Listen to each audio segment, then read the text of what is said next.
Greece, the Aegean land, is the home of many gods, legends, and myths. It is the home of Apollo, Artemis, Hercules, Odysseus, Athena, and Atlas.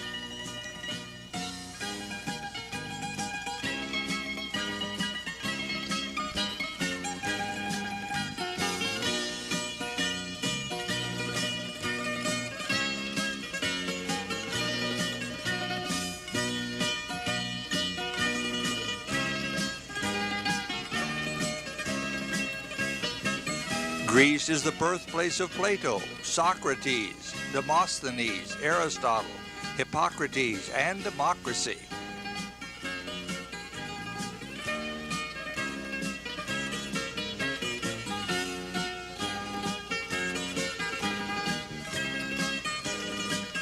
The city of Athens, with a population of over 3 million people, contains about half of Greece's present population.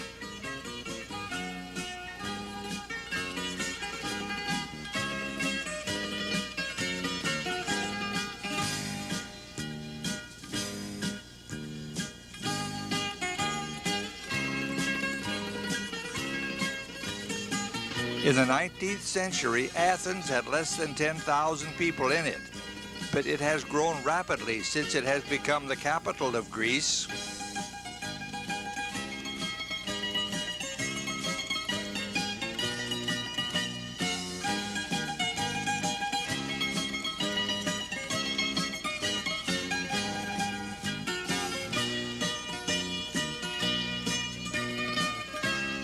Cruise ships leave the port of Athens on regular schedules for the myriad of Greek islands numbering in the hundreds. Let's board the cruise ship Arcadia for the Cycladic island of Mykonos.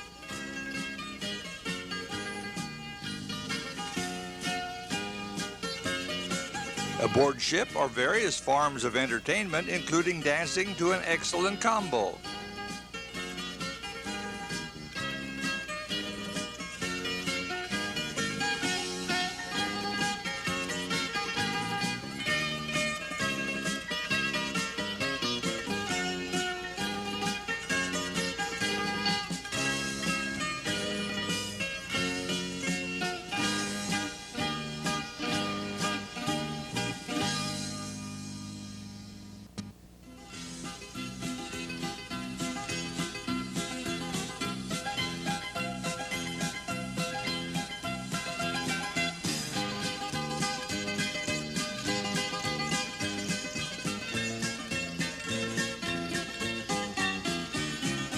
Mykonos is an island built by earthquakes, as some of the nearby islands clearly show with their folded rock layers.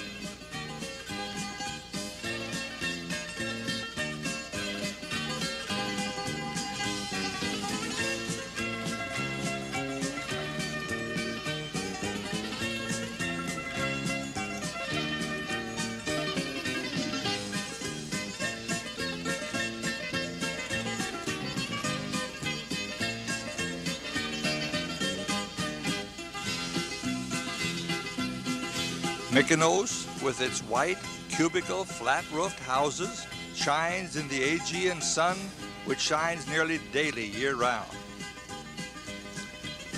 Mykonos is the island of white houses with almost no houses of any other color.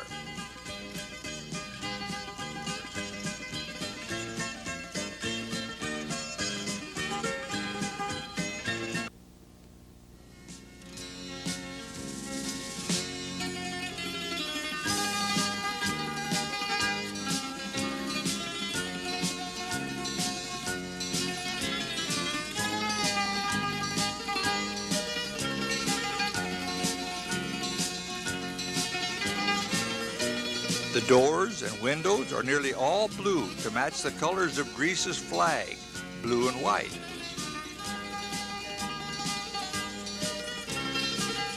The Arcadia anchors nearby, and tenders take passengers and luggage ashore.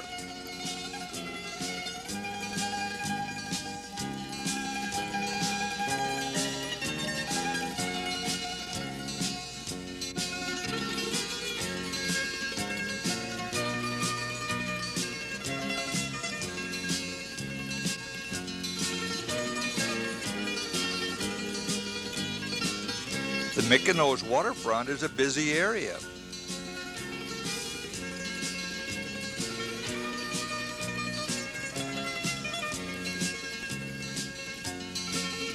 Numerous picturesque windmills dot the island. At an earlier time, they were used to grind grain for the ships passing through. One of them is still in working condition.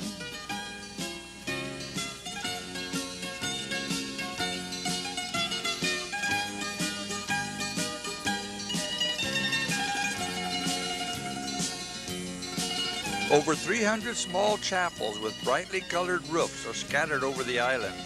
These were built by sailors as votive offerings, so they would have a safe journey. Most of these chapels face west. The narrow streets of Mykonos are decorated with hibiscus, bougainvillea, huge geraniums, honeysuckle vines, and white painted sidewalks.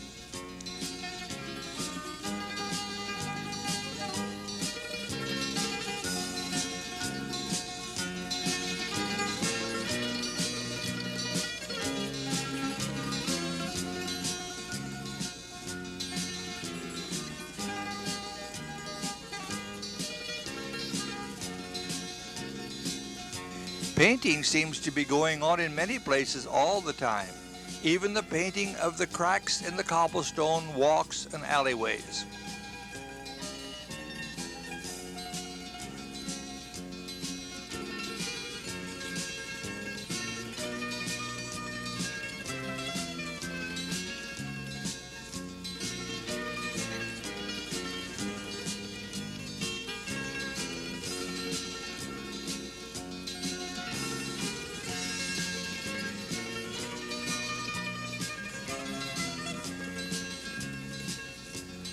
Although most doors and windows are painted a Greek blue, some are painted green, red, or dark blue.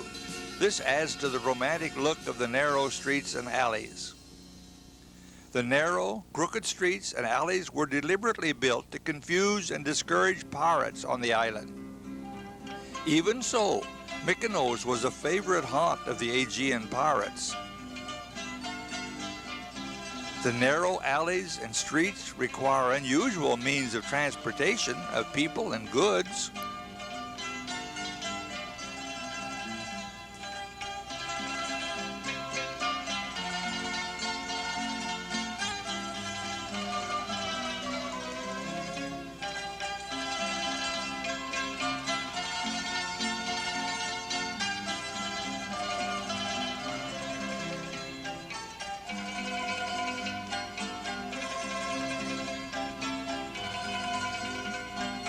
Donkeys are used for many purposes, but there are tricycle trucks, small cars used as taxis, and small vans. But the chief means of getting from place to place is by foot.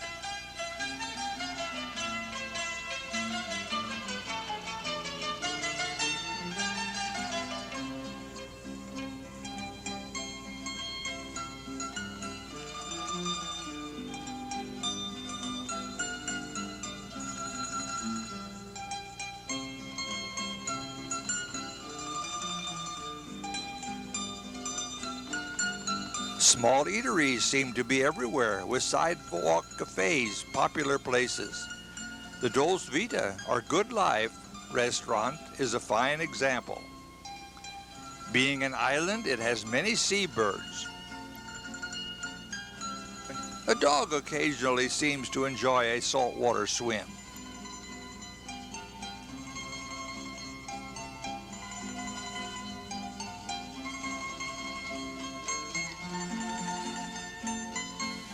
The picturesque windmills seem to remind one of Don Quixote sparring with the giants in Spain. The Ano Mira Hotel courtyard is a quiet haven of rest of this seemingly white-clad island.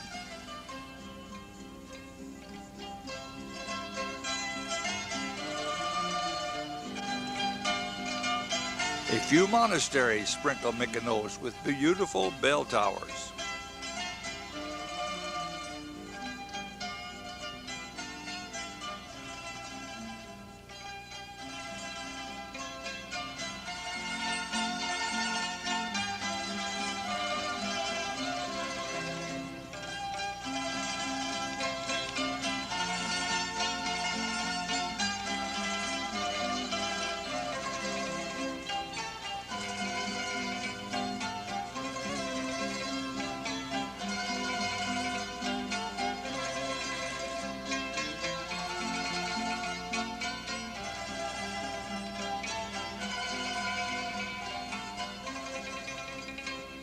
Sandy beaches are all around the island. Some have good places for a meal.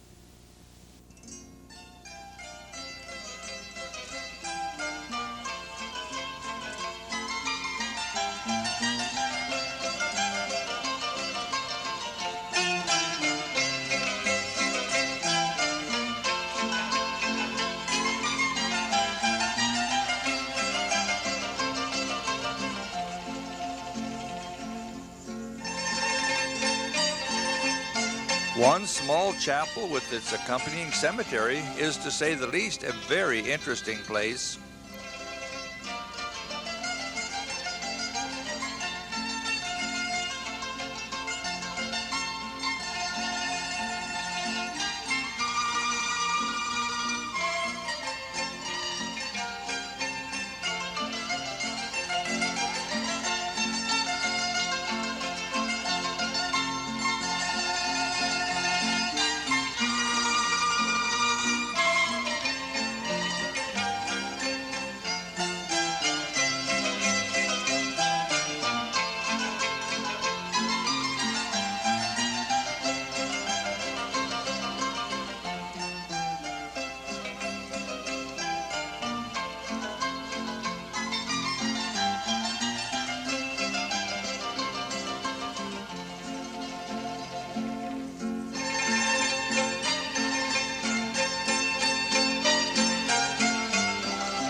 A recent grave shows a motorcycle carved out of white Parian marble. The unfortunate young man was obviously a cycle lover. Many of the graves have lit oil lamps and fresh cut flowers on them. The grave sites are rented for a period of years. When the rental period is over and the flesh has been completely removed by bacterial and other action, the bones are removed, cleaned, and placed in boxes and stored in an ossuary near the chapel.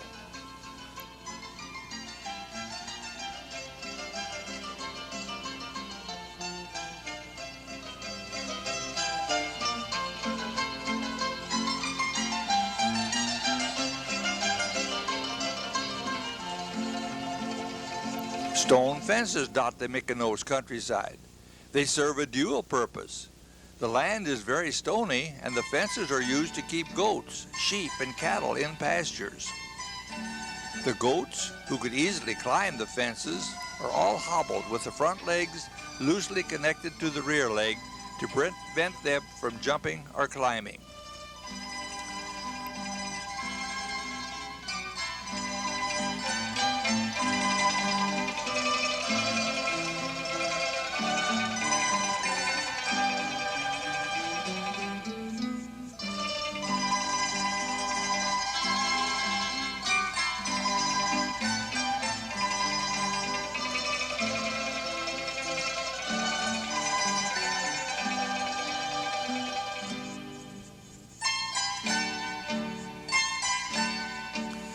The presently unoccupied Cycladic island of Delos near Mykonos has been mythologically, from ancient times, considered to be the birthplace and home of Apollo and his twin sister Artemis, the virgin goddess of the hunt and the moon. Temples of marble and granite were built to Apollo and to Artemis on the island. Earliest settlements on the island reach back to 3000 BC. Then for 1,000 years, all traces of human habitation are absent.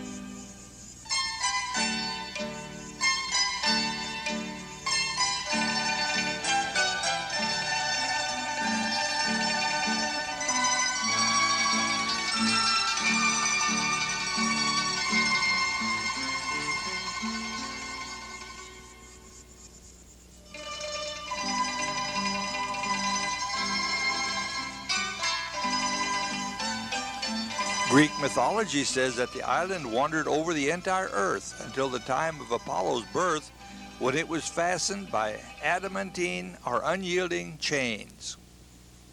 It is today a national site and unoccupied.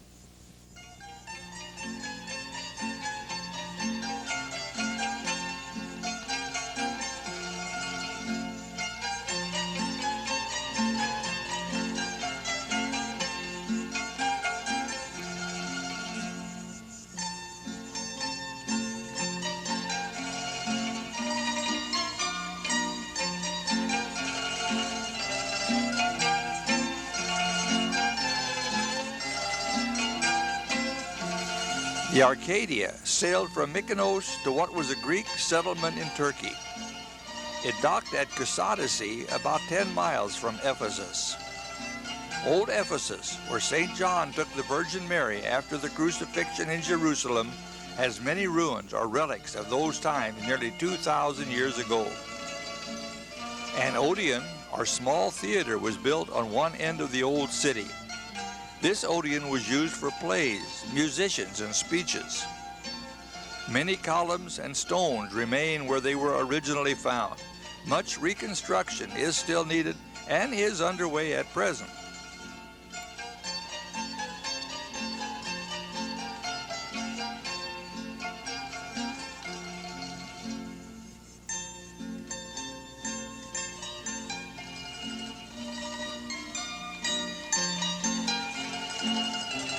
The entire countryside seems to be a part of the ancient city of Ephesus.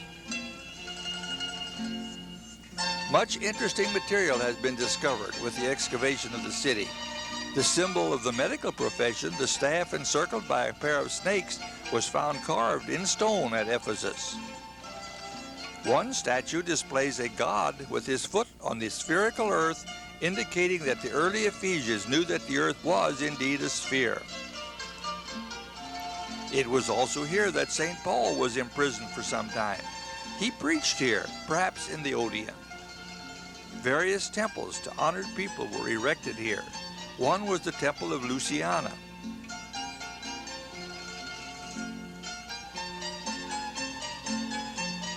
Downtown Old Ephesus was a busy place with its shops, spas, and baths. It has been estimated that 25,000 people lived here. The floor of the Agra, our gathering place, even today has beautiful mosaics on it. Shops lined the area. A brothel was nearby.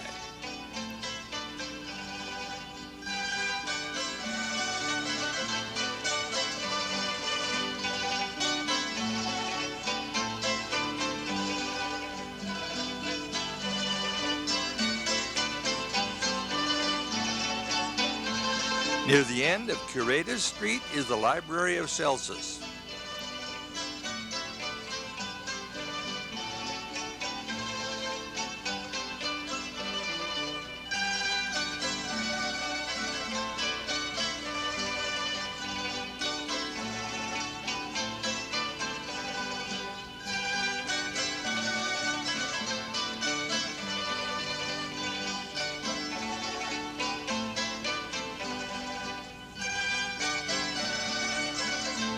One of the important streets through Old Ephesus was 21 meters wide.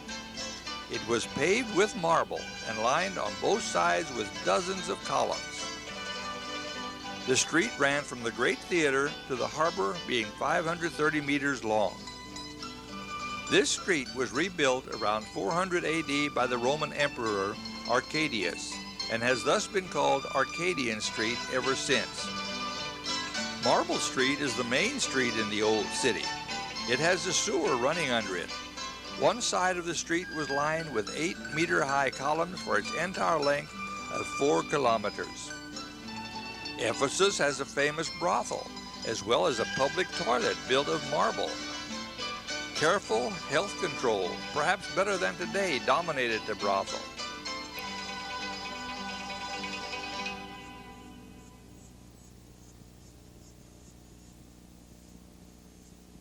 What is still considered to be the largest and finest amphitheater of the ancient times was built in Ephesus.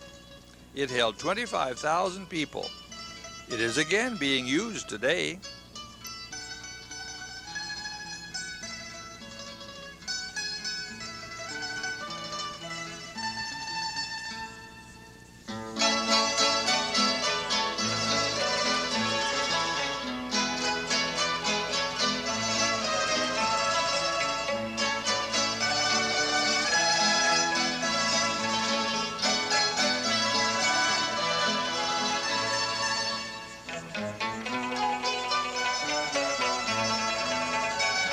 Another important stop along the cruise is the island of Patmos, the island where St. John was imprisoned for 2 years and where he wrote the Apocalypse.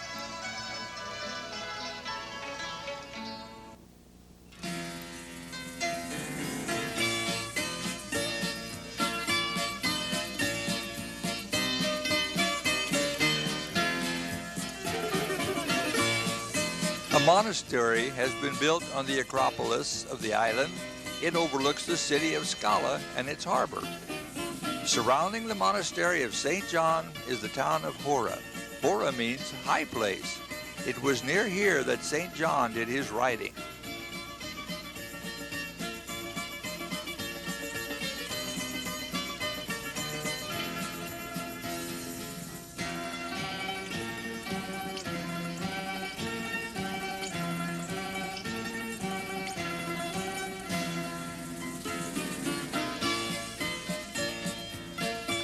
Above everything else is a beautiful bell tower with its bells.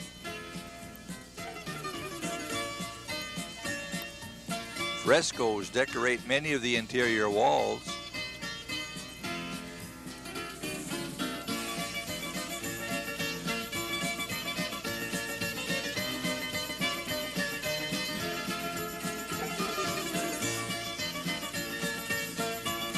The sign of St. John the Dove is prominently displayed in one of the niches in one of the rooms.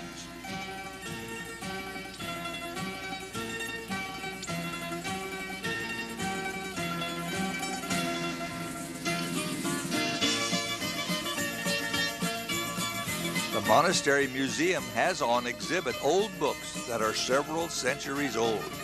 They are handwritten and decorated. They are kept under special light and covered with an inert gas. Some of the jewelry donated to the museum by Catherine the Great of Russia, as well as several magnificent gold crosses, is also on display in the museum.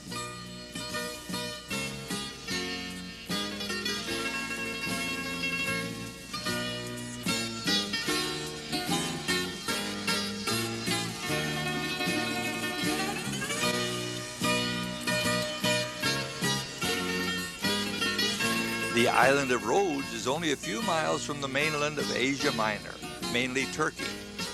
Near the south central part of the island is the town of Lindhoff, with its monastery high on a hill.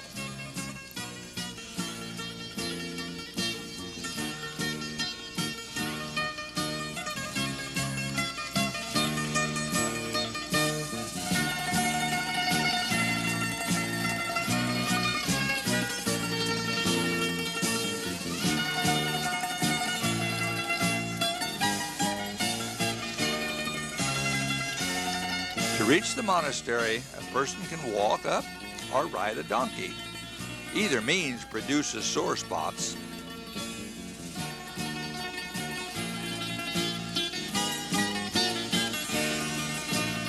Below the hill is the marketplace that sells a great variety of goods and wares.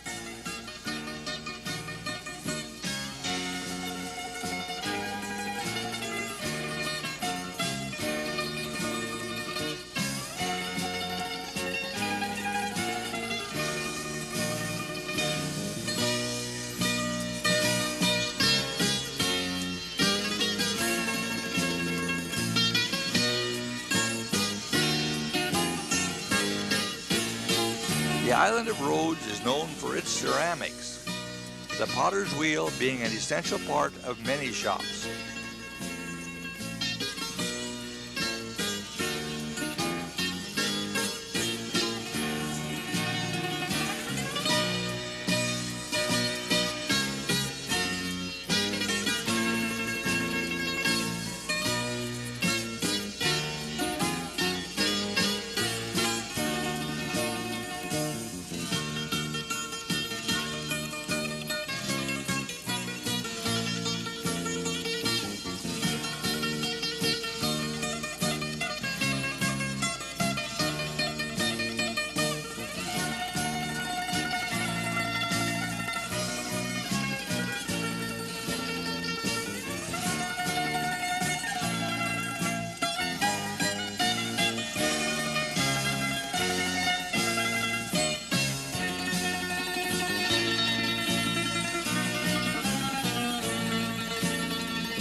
The main harbor of the island is Rhodes at the northeast end of the island. Two pillars with bronze deer atop mark the location where the ancient Colossus of Rhodes was erected. It was one of the 7 wonders of the ancient world. This statue of the sun god, Helios, straddled the yacht harbor. An earthquake destroyed it. The old city of Rhodes has an ancient thick stone wall around it. This wall, built at the beginning of the 14th century by the Crusader Knights of the Order of St. John. Many of the buildings in the old city, including a castle, were also built by the Knights.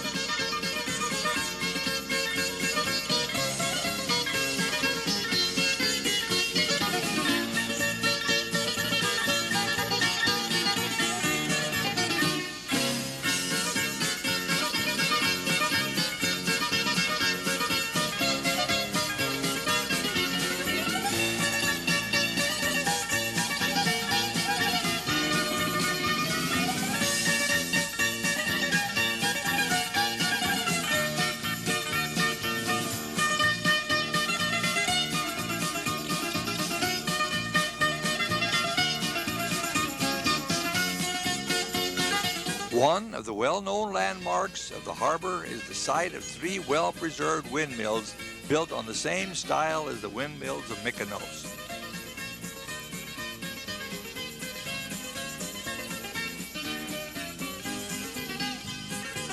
West of Rhodes lies Crete, the place the Greek god Zeus, according to legend, was born.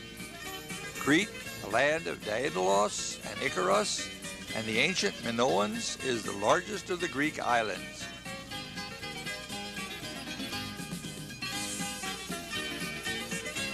Icarus and his father Daedalus were imprisoned in the Knossos labyrinthine palace according to legend. They could not find their way out. They built a set of wings of bird feathers and fastened them to their backs with wax and flew out of the labyrinth. Crete is also the ancient home of the Minoans. Homer spoke of them, but it was for a long while believed to be only a legend. The Minoans made a sport of leaping over charging bulls from the front by grasping their horns and flipping themselves over the bull. This feat was attempted in the nude and was considered very dangerous. The Knossos Palace had a plumbing system that carried fresh water to various places in the palace from the nearby mountains. This palace is believed to have had at least 1,200 rooms. Closely connected to Crete is the volcanic island of Santorini.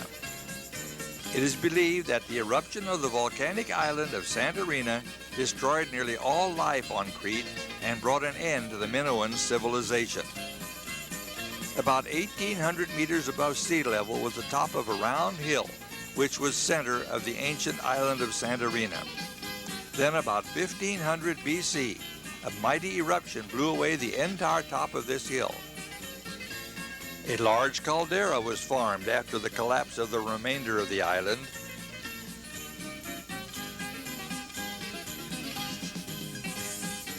This caldera is today about 1,200 feet deep. It is too deep for ships to anchor in, so they must tie up at proper places along the shore. The volcano is again slowly building this hill. Evidence of this is the volcanic cone in the middle of the caldera.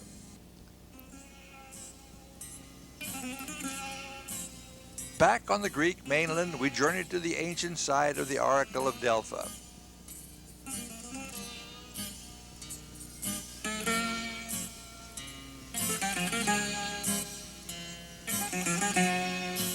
These ruins date back several millennia, back to the end of the Neolithic period, about 4000 BC.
The construction of the various temples, theaters, and altars spanned many centuries.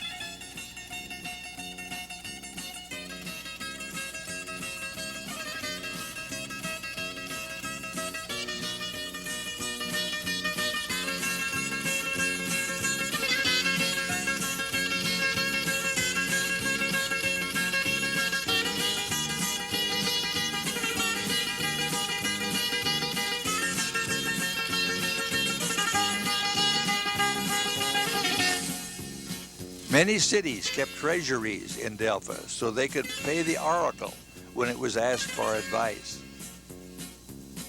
Multiple ruins testified to the fact that this was a very important place in the eyes of the ancient world.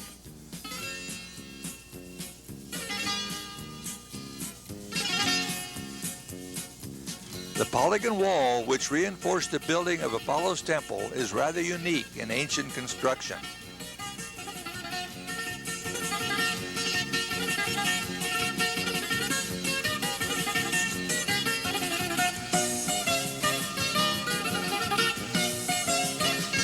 Apollo's temple was, however, the center and most important temple.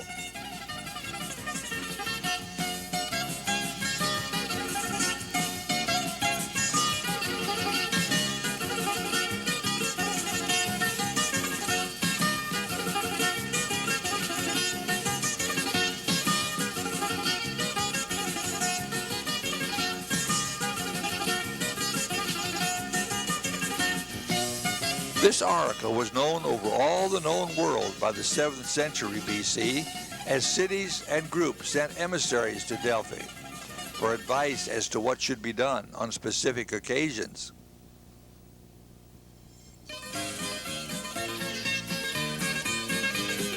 An amphitheater still exists on the hillside just above Apollo's temple.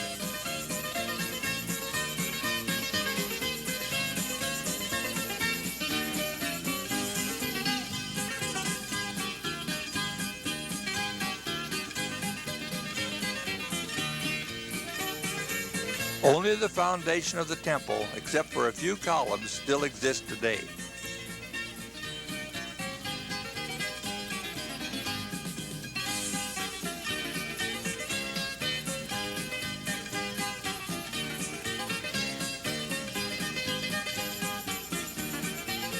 Perhaps one of the most unique things on the earth itself is the collection of monasteries built on high rocks at Meteora.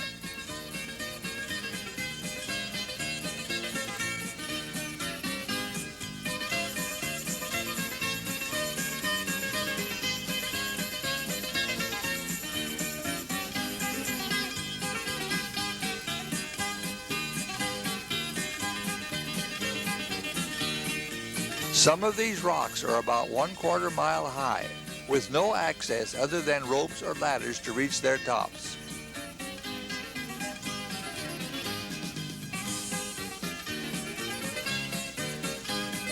Originally, the men lived in shallow caves on the steep walls of the rocks, only later to build the large rock-top structures. The monasteries were originally built by hermit monks who could not face life on earth and wished to get away from the world. At one time, there were over 20 of these monasteries, with only 6 remaining today.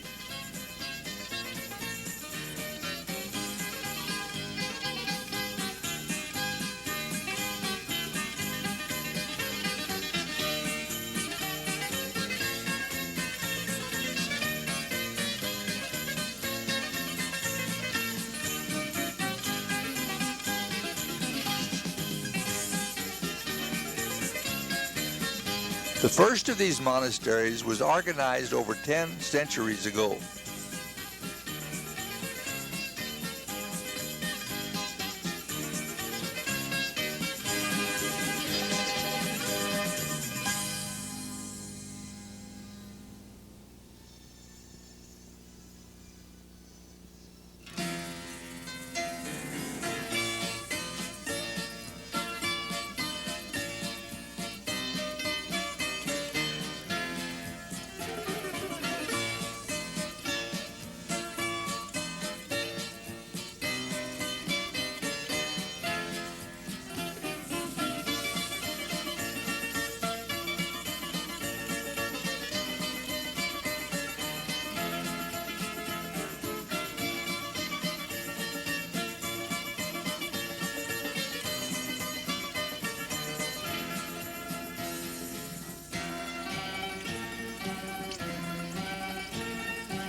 Two of them today are occupied by nuns.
Southwest of Athens is the Peloponnesian Peninsula.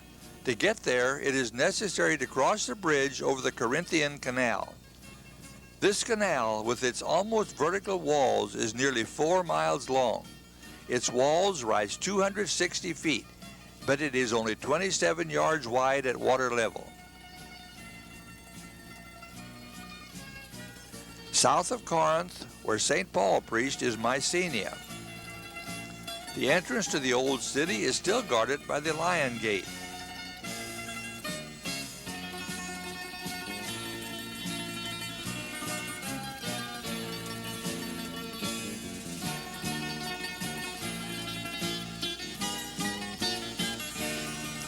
Epidauros, to the east of Mycenae, has what may be the very best preserved amphitheater in all the world.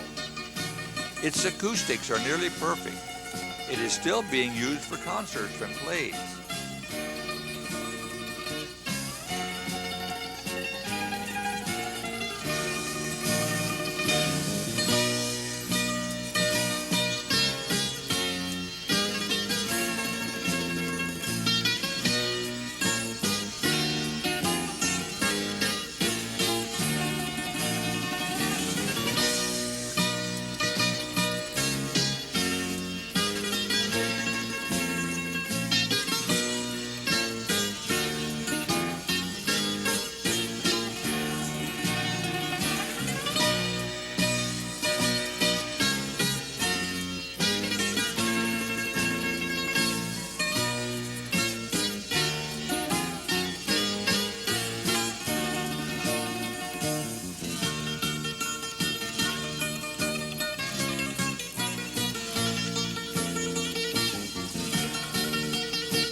This amphitheater, as nearly all such constructions in Greece do, lies on the top of a small hill. Near the Acropolis in Athens is the old town known today as the Plaka. The Plaka is a series of narrow streets and alleys.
The best piece of architecture in the ancient world lies on the Acropolis in central Athens. The Parthenon is perhaps the crowning glory of Greek architecture. The present one is the third known to have been built at this particular location. The building has 8 fluted columns on each end and 17 along each side. The columns are over 10 meters high, 1.9 meters across at the base, and 1.45 meters across at the top. The columns incline slightly inwards to correct for an optical distortion which would otherwise make them appear to be farther apart at the top. The floor of the Parthenon has a slight bulge in its center to correct for an optical distortion that would make it appear to dip slightly in the center. Unfortunately, much of the original interior of the Parthenon has been carried off to other parts of the world. The rest of the Acropolis, though very magnificent, cannot compare to the crown jewel of the high place. Greece probably has more history and legend than any other country on earth. We owe much to this birthplace of democracy.